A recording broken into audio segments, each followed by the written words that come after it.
또 다른 측면의 모습이라는 거지요. 오늘 우리에게 이게 필요하다는 거예요. 할렐루야.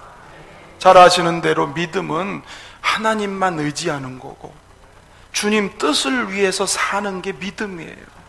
그런데 기억할 것은 주님이 원하는 가장 큰 뜻이 뭐냐는 거예요. 주님이 원하는 가장 큰 뜻. 주님이 우리에게 부탁하고 명령한 것은 우리 주변에 있는 영혼들을 향해서 네가 받은 그 사랑을 가지고 그들을 돌보고 그 고통과 아픔을 향해서 다가가고, 그게 주님이 가장 크게 생각하는 뜻인 거예요. 모든 사람이 구원받기를 원하고 모든 사람이 살기 원하는 그게 아버지의 뜻, 마음이라는 것입니다. 할렐루야. 예수님의 삶이 그러셨잖아요. 그렇죠? 죄와 상처로 인해 고통하는 사람들, 종교적 외식과 악정의 안식을 잃어버린 수많은 영혼들, 삶의 방향을 잃어버리고 외로운 사람들이 주님께로 찾아와요. 주님이 보고 계세요. 그들을 주님이 받으셨어요. 심지어는 세리, 창기, 당신이 율법자들이 볼 때는 죄인으로 낙인 찍힌 그들을 주님은 친구처럼 생각하세요. 그들 속으로 들어가셨어요. 그들 만나는 걸, 별소리, 빈정대는 소리, 비웃는 조롱소리 있지만 주님은 그들을 만났고, 인자가 온 것은 죄인을 구원하러 왔고 병든 자는 의원이 필요한 것처럼, 그래서 주님은 그들을 만나신 거 아니겠습니까? 예수님은 다가오는 사람들에게 큰 나무처럼 그늘이 되어 주셨어요. 쉴 수 있도록, 힘을 얻을 수 있도록. 그게 주님이 우리에게 주신 거예요. 우리도 그 주님의 그늘 안에 들어가서 구원을 얻고 안식을 얻고 치유도 받고 위로를 얻는, 주님은 큰 나무 그늘이신 거예요. 할렐루야. 오늘 모든 사람에게 이런 그늘이 지금 필요해요. 아멘. 누가 그 그늘이 되어야 할까? 먼저 주님의 그늘을 누렸던 우리가, 주님의 은혜와 사랑을 받은 우리가 이제는 누군가의 그늘이 되고 누군가를 찾아가서 그들을 일으켜 세워주는, 할렐루야. 그렇습니다.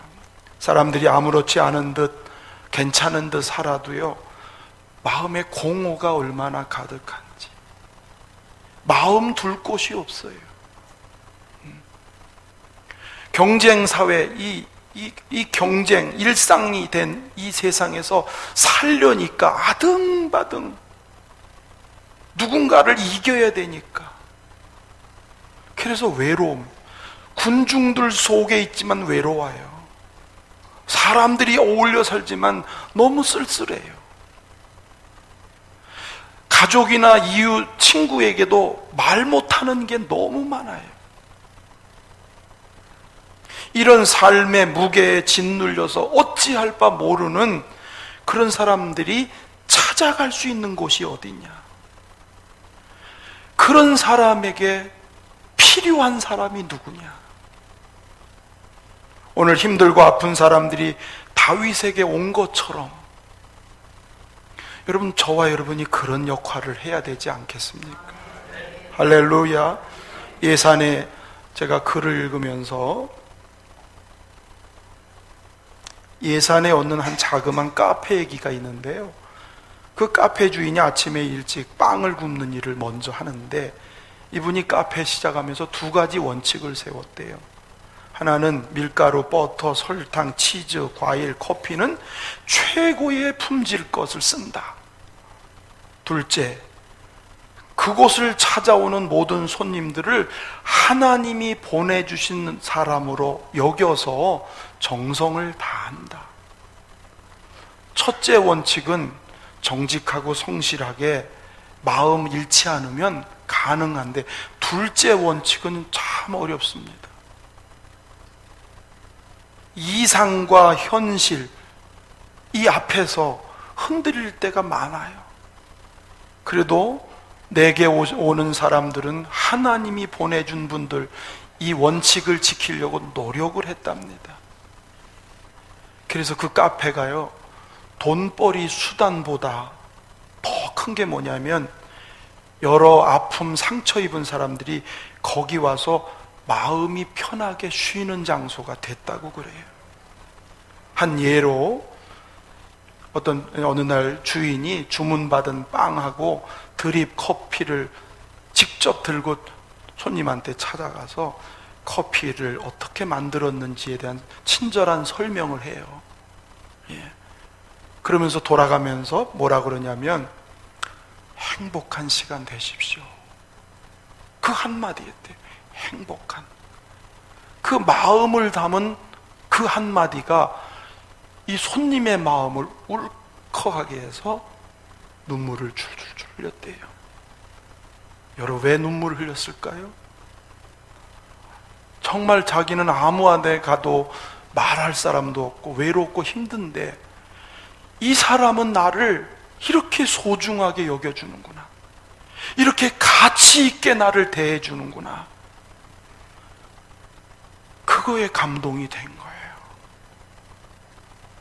카페 주인은 돈벌이 일터가 아니라 하나님이 임재하시는 성소가 되게 한, 성전이 되게 한, 거기 하나님이 임재하고 거기 하나님이 일하시는 성소가 되게 한, 할렐루야. 여러분, 저는 이게 믿음의 장부의 또 다른 면이라고 생각이 돼요. 이 얘기를 읽으면서 저도 하나님이 이 새로운 목회를 하게 기회를 주셨는데,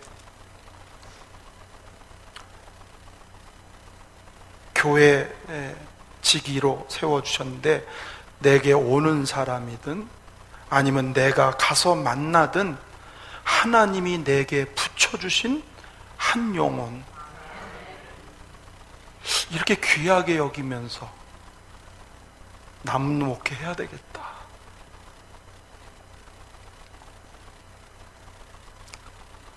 그래서 누군가가 쉼을 얻을 수 있고 힘을 얻을 수 있다면 이게 목회가 아닐까. 저는 우리 교회 안에서 먼저 그렇게 되기를 바랍니다. 우리 성도 간의 그런 관계가 되기를 바랍니다.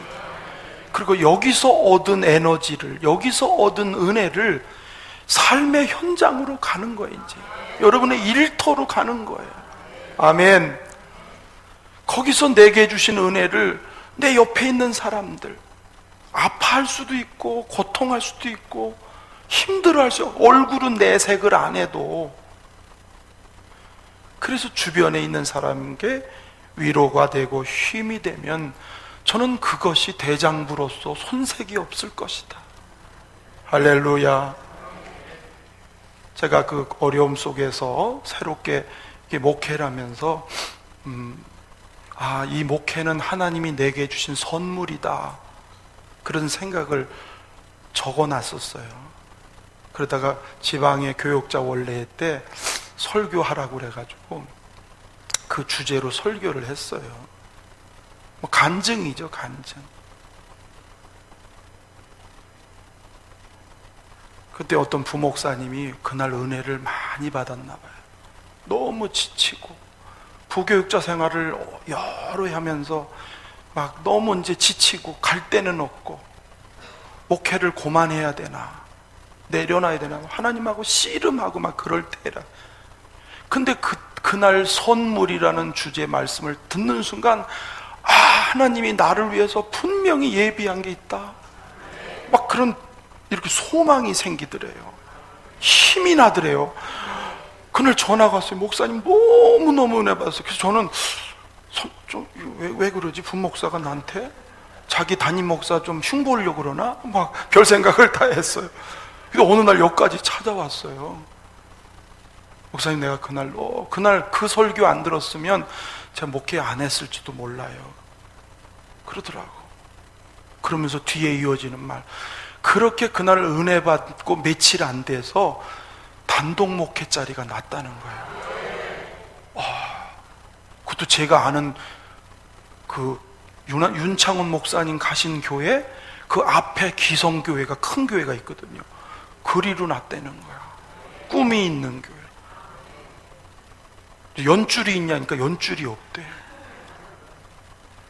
자기도 놀랬어요. 이제 목회 내려놓으려고 그랬는데 선물이라는 말씀을 들으면서 자기한테 얼마나 쉼이 되고 힘이 되고 위로가 되는지, 하나님이 나를 그냥 두지 않는다. 그들이 정말 그렇게 길을 여신 거예요. 그분이 지난주 화요일날 여기 왔어요.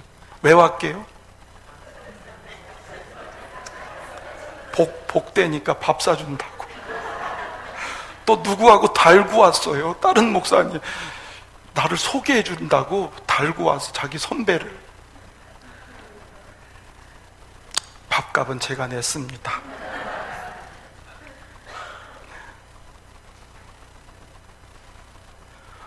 감사하더라고요. 나를 통해서 한 목사님이 힘을 얻었다니까, 그 말씀에 격려가 되고 용기를 얻었다니까, 설교가 이거구나.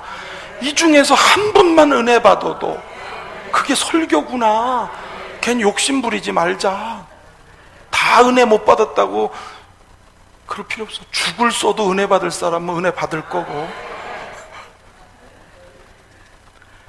그런데 누군가에게 위로를 주고 쉼을 주려면 내 자신의 마음과 태도가 바뀌어야 돼요. 왜냐하면 내 인격이 다른 사람을 품을 수 있어야 그런 영향력이 있지, 인격이 그런 걸 못 품으면 줄 수가 없어요. 내게 있는 걸 주는 거기 때문에 내 인격이, 태도가 바뀌어야 그런 일들이 일어나요. 미국 콜롬비아 대학 MBA 과정에 최고 경영자들에게 설문조사를 했대요. 당신이 성공하는데 가장 큰 영향을 주었던 요인은 무엇인가요? 질문에 93% 1위 매너였대. 매너. 왜 뭐야 그러세요? 매너.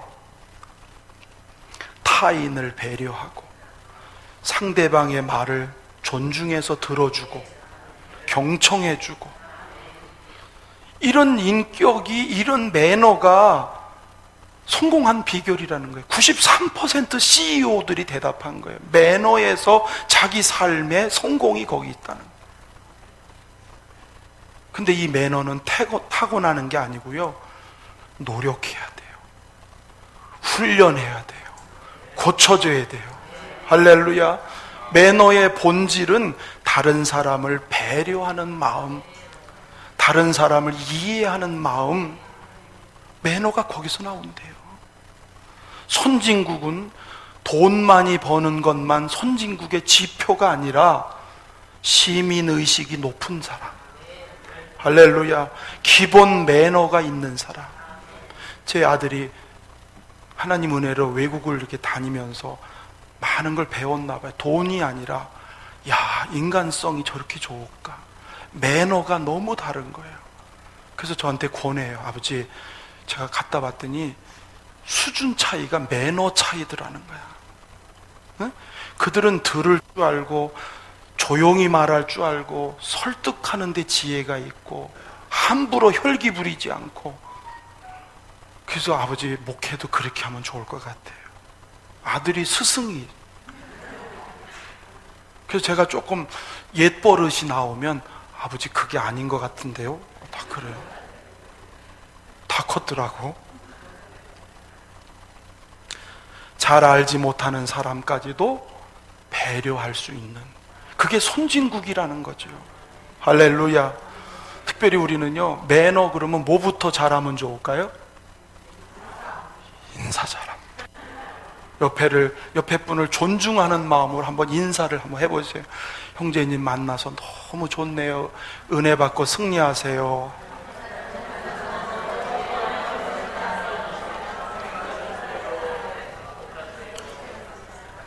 동서양막론하고 여러분 인사 잘하는 사람은 대우받습니다. 떡을 먹어요. 근데 제가 교함에 있을 때 가끔 성도들이 저한테 와서 대신 이렇게 저보러 하라고 얘기한 게, 목사님, 부목사님들이 인사를 할 줄 몰라요. 사람 보고 또 그냥 멀뚱 지나가. 좀 가르치라는 거지. 아니, 아무개는 나한테 화났나? 나한테 삐졌나? 나한테 무슨 유감이 있나? 아니, 앞에서 오는데 이거 인사 그거 왜 못하는지 마음이 기분이 확 잡힌다는 거야. 저보러 가르치라는 거야.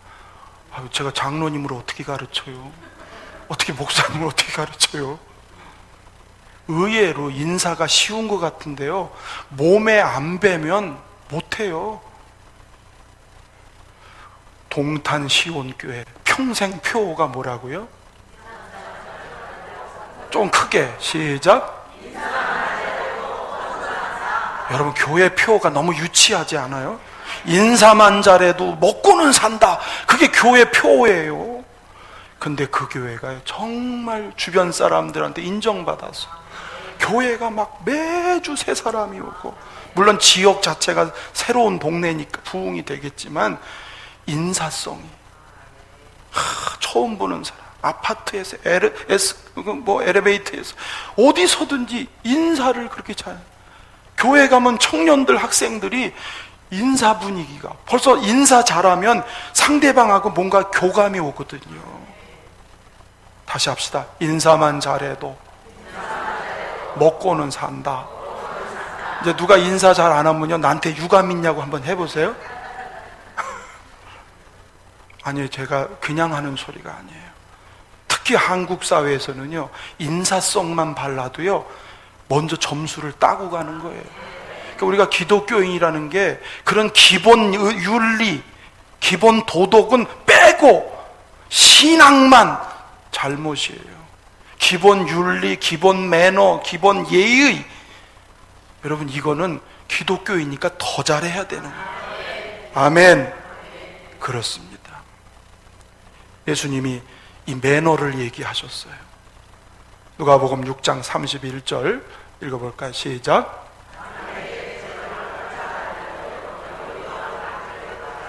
제가 이 말씀을 준비하면서 생각해서 그런지 이 말이 저는 매너라고 봤어요. 남에게 대접을 받으려면 너희가 먼저 해라. 누군가에게 대접받고 누군가에게 뭔가를 받으려고 하기 전에 네가 먼저 가고, 네가 먼저 친절하고, 네가 먼저 고운 말하고, 네가 먼저 베풀면 돌아오는 거죠. 저는 이게 매너가 아닌가 싶어요. 우리 예수 믿는 사람은 정말 매너 짱! 할렐루야! 그렇습니다. 어려운 거지만 우리 예수님 뭐라 했으면, 너희가 거저 받았으니 거저 주라. 할렐루야.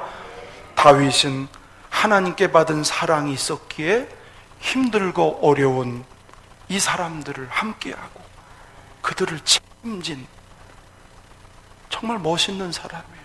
실수도 있었지만 세상에 따라올 수 없는, 기독교만이 갖고 있는 게 뭐지요? 세상 사회에서 볼 수 없어요. 그걸 에베소 5장 2절에 이렇게 말합니다. 그리스도께서 너희를 사랑하신 것 같이 너희도 사랑 가운데서 행하라. 할렐루야. 우리가 이웃에게 베풀고 사랑하고 찾아가고 위로하는 것은 우리가 받은 자격 없는, 우리가 먼저 다가오신 주님, 먼저 나를 부르신 주님, 그분이 지금도 내 손을 잡으시고 그분의 은혜로 우리는 살고 있으니까, 그리스도께서 나를 어떻게 대해 주셨는지 그것이 분명하면 우리가 누구에게 하는 것 아마 쉬워지지 않을까. 할렐루야. 그렇습니다. 길가에서, 운전하면서, 직장에서, 사업장에서, 우리 삶의 일터에서.